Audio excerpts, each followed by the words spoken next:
So we're gonna try something new. Do you know what fenning is? It's a film term that speaks to the back and forth dance of fencing.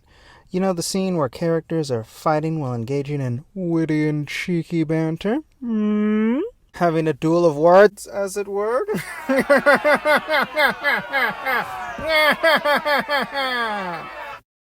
It's used to establish both characters as charming gentlemen, highlighting to us, the audience, that they are on equal footing both mentally and physically. Naturally, you must expect me to attack with Capoferro. Naturally, but I find that Tibble cancels out Capoferro. While using the sword fighting as a visual metaphor for the debate they are engaged in. Film's a visual medium, and watching two people talk is fucking boring! It's boring as hell! There's a lot of moving parts, both in terms of literal staging, information being fed to us, along with swashbucklers in general. It's something I really care about, just like today's topic. Ice climbers! Hey Devin, what does this have to do with ice climbers? Very little, but apparently you can't start a video essay on video games just talking about the game in question. Yeah, it's unwritten rule of the internet or something. I absolutely adore ice climbers, both the characters of Popo and Nana, and the OG game simply titled Ice Climber, which is what I want to talk to you guys about today. There's lots of places my unchecked donkey brain would like to start, so let's just start off at the beginning.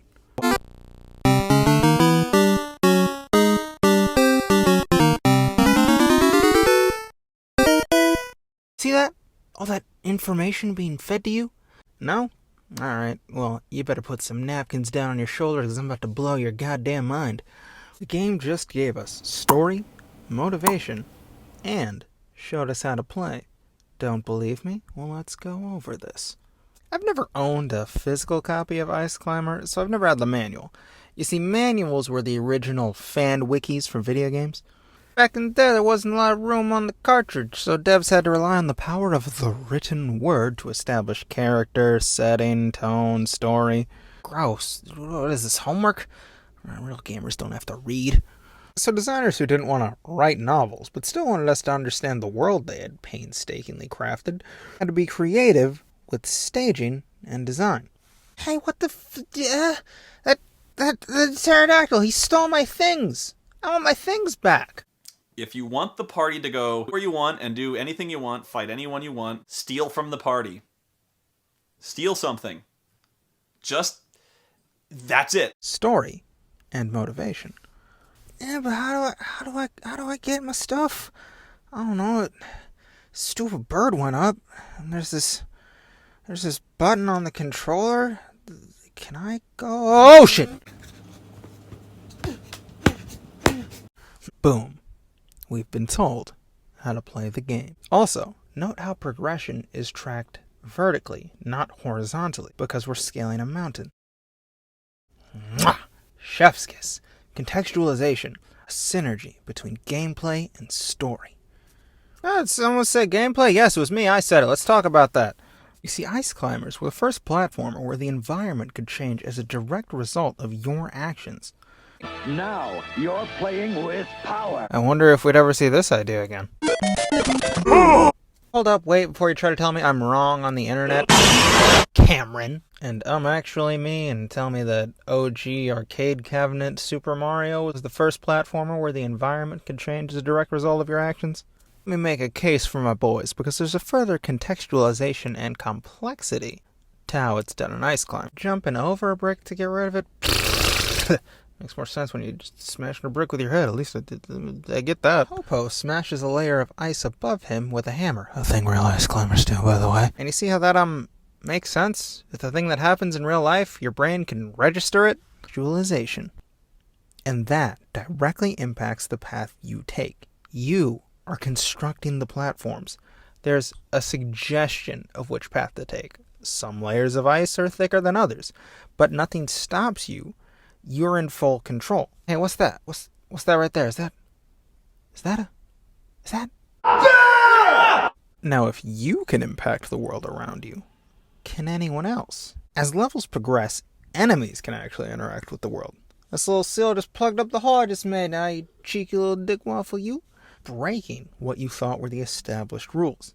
Take that, A Quiet Place. Oh, you're all nerds.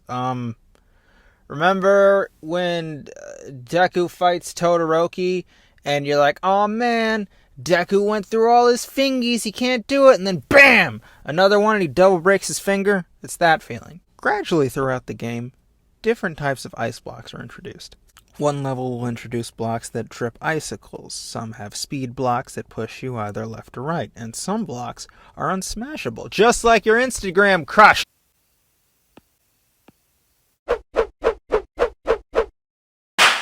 Hey, me editing realized there's a point I should have made in the video that I didn't, because I'm a hack and a fraud. And could I just punch up the script and edit it back in and make me look smart? Yes, but that's not authentic. And also, cutting to live action breaks up the monotony of the video.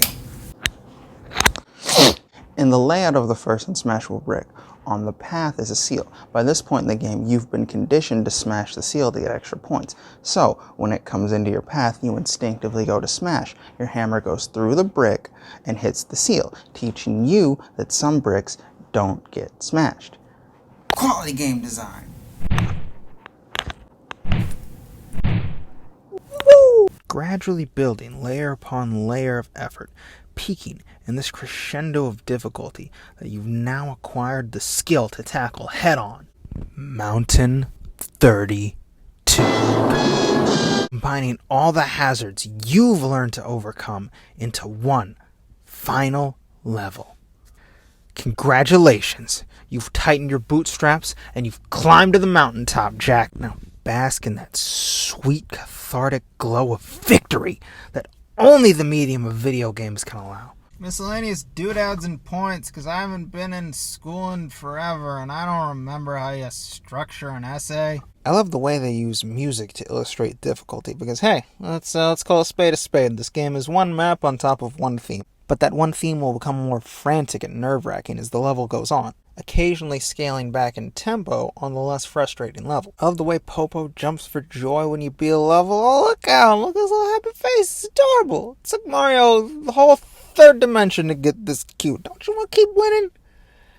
Don't you want to keep making this little guy happy? All these little basic things I love about Ice Climber that just seem invisible now because they're just expected and par for the course in video games. Am I trying to tell you that Ice Climber is the most underrated classic Nintendo game of all time? No. Everything this game does well was only done better by later Nintendo games. It's more of a stepping stone to the Nintendo pantheon. Hell, even the designer described it as a warm-up. But there's something here, something more esoteric, less binary. It's a feeling. There's just a warmth that builds up in me when I see Popo and Nana. That feeling of coming inside on a winter's day, a nice warm bowl of stew, defrosting by the fireplace, and telling your mom all about an adventure you just went on. And yes, you've heard the Aaron Hansen explain how Mega Man X's tutorial stage teaches you how to play the game. You've heard B-Mask explain how interactions between NPCs make Spyro 2 feel like a lived-in dynamic world. But Ice Climbers did these things, albeit in a more elementary and simplistic way, but it came out in 1984. When I see Ice Climbers, I see boundless potential, unconstricted by previous installments and tropes, no assumptions, no fans to complain if you break the formula. Hee-ho, I sure do love getting the same power-ups in every Metroid game, because what says exploration and isolation like the completely known and familiar? Other F is the worst! I hate it so much! Ice Climbers are this completely open slate, untapped potential, the chance for something new. The tale of two best friends braving the elements, climbing to the peak of a mountain, an undeniable testament to human resolve. Remember Pit? He's got 2 games. One that people remember, and an appearance on Captain N, the Game Master. Remember that renowned classic in gaming history? Yeah, remember when Pit ended all of his sentences in Icus? Come on, we gotta go, Icus! And Mega Man looked like that, remember? Yeah, it's no wonder Nintendo stopped greenlighting shows. That was his legacy until he got to show up late to the Smash Party. Then, BAM! New game, wrist-shattering difficulty, but fast-paced and addicting gameplay. Look at the K-pop hair! The most I've gotten for Ice Climbers in recent memory is an outfit in Mario Maker. What's that? It says here in my script that I have a brilliant transitional phrase that connects the ideas of further Ice Climbers representation, Ice Climbers as a blank canvas, and Nintendo, as in terms of games, represents boundless imagination. So it connects all of those things and perfectly leads into this last paragraph that I want to close out on. Yeah, that's what I have written on my script. There's just so much on the cutting room floor to do and say with Ice Climbers, this unknown but familiar IP. And what is Nintendo if not unbridled imagination, feel-good, classic video game wonder, and playing to your nostalgia for that final dollar from your wallet? Get your hand out of my wallet! End credits. This is end credits. This is the thing rappers do on the last track of their album. Yeah. Thank you. Thank you so much for watching. This took a lot of writing. I actually wrote a script. First time ever. It's not great. Hey, you only get better by doing. But yeah, this was a lot. Thank you for watching. If you're one of my family members who watch, because they're the only people who watch, please like, comment on the YouTube page, because that helps the channel much more than on the link I share. Shout out to Taylor for helping me write the script, not so much in providing ideas, but in providing structure to my dumb thoughts, because I'm not good at that. So thanks. That helps a lot. Got some other videos that I think I'm going to throw up. Maybe click on those. Maybe stick around. I don't know. I got more ideas. I can keep talking about stuff. More video games. Got a wrestling script I wrote. Maybe I'll do that. I don't know. Let me know what you want to see. Okay, bye.